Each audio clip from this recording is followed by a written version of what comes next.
Hello, ladies and gentlemen. I'm Phan Dai Nam. Today is April 28th, 2024. We are at the Museum of the Republic of Vietnam, located in Westminster, California, to attend a lecture that will be done by Major Pham Chau Tai of the 81st Airborne Commando Battalion of the Army of the Republic of Vietnam. The event today was made possible by Dr. Quan, who is the President of the Museum of the Republic of Vietnam. I had the honor of being able to invite Major Pham Chau Tai of the 81st Airborne Commando Battalion to come and talk about what really happened during the last battle that took place on April 30th, 1975. The reason why we should have this event around Black April or April 30th is because a lot of young people here are exposed to a lot of wrong information through American news media or news media from the Vietnamese communists. A lot of American news media and Vietnamese communist news media falsely claim that when the Vietnamese communist troops advanced onto Saigon on April 30th, 1975, all of the soldiers of the Republic of Vietnam fled right away without putting up any resistance, and that the road to the capital of Saigon had a red carpet laid out for the Vietnamese communists to arrive peacefully. However, none of that is true, and Major Pham Chau Tai, a witness of history who was there himself, is here today to tell his story of how he and all of the soldiers of the Republic of Vietnam put up a super fierce and brave fight and resistance until the very last moment to inflict heavy casualties on the Vietnamese communist forces. Former Major Pham Chau Tai gave us his brief account of how the last days of April 1975 played out. He was ordered by the High Command to move his troops to Saigon to protect the headquarters of the Joint General Staff, which is the High Command of all armed forces of the Republic of Vietnam. The 81st Airborne Commando Battalion at the end had 3,000 soldiers. It was divided into 3 tactical fighting groups. Each tactical fighting group consisted of 1,000 soldiers. So 3 tactical fighting groups had a total of 3,000 soldiers. I was the chief commander of one of the tactical fighting groups of the 81st Airborne Commando Battalion. Can you let us know briefly what it was like on April 30th, 1975, when the Vietnamese communist troops advanced onto the headquarters of the Joint General Staff? Please give us a quick summary, sir. When they arrived at Bac Quy Street, they met us right away. When they came to Bac Quy Street, at the Bac Quy intersection, they ran into us. We fought them from there all the way down to the intersection of Bi Hien Street. We destroyed a total of 6 Vietnamese communist tanks. During the battle, we didn't have any news reporters from South Vietnam, because on that day, all of the civilians had already evacuated. Even though there were no South Vietnamese reporters, the reason why people knew about the battle was because there was one French reporter who managed to take pictures of all of the tanks that were destroyed by us at the Bi Hien intersection.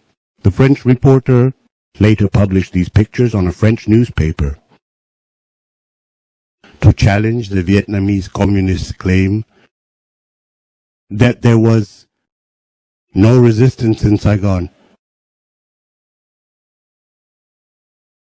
The French reporter would ask the Vietnamese communists, if there was no resistance in Saigon, then how come I have pictures of these tanks being destroyed?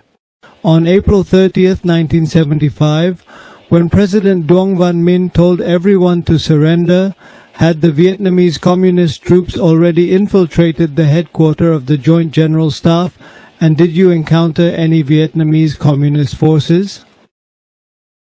At that time we were fighting at the Bi Hien intersection, and the Vietnamese communist troops started to try to break into the headquarters of the Joint General Staff. When the Vietnamese communist troops tried to break in, we immediately fought back against them because I had stationed my soldiers around the headquarters of the Joint General Staff. The area inside the headquarters of the Joint General Staff was not under our jurisdiction.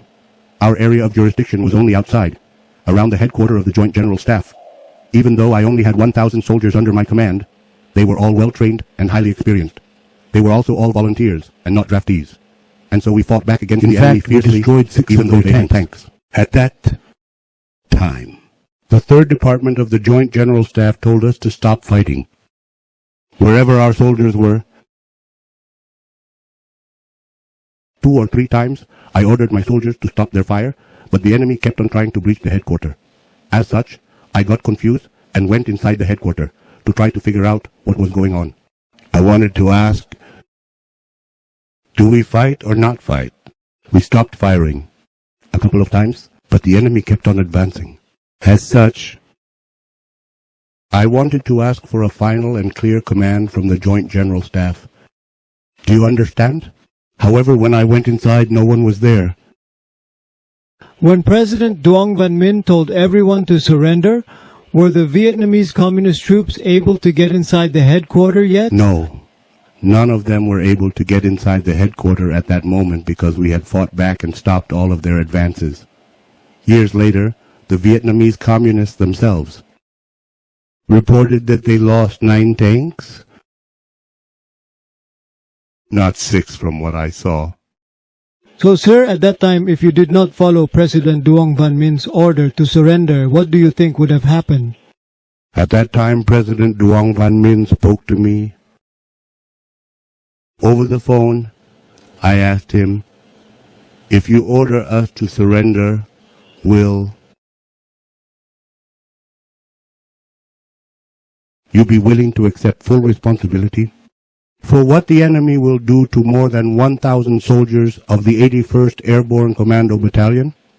His reply was, you guys can decide whether or not you guys want to surrender. This meant that he denied his responsibility. He said, it's up to you guys. So that meant we could do whatever we wanted. As such, I ordered my troops to continue fighting, because I wanted to get a final order from a person at the highest level of command. Do we continue fighting? He answered that it was up to us, so I kept on fighting. I continued fighting for another half hour. Then President Duong Van Minh went on the radio and ordered everyone to surrender. We are soldiers. We had no choice but to follow orders. Ladies and gentlemen, during former Major Pham Chau Tai's lecture, there was also another speaker and former soldier, Ngo Van Quai, present. He was there to facilitate the lecture and spoke in English to help young people understand more about all of the things that former Major Pham Chau Tai said. The lecture had to end after 2 hours, and the Museum of the Republic of Vietnam has promised to invite the guest speaker to return again on a convenient date and time to talk more about all of the fierce battles that the 81st Airborne Commando Battalion participated in. I'm Phan Dai Nam, reporting for SBTN from Westminster, Southern California.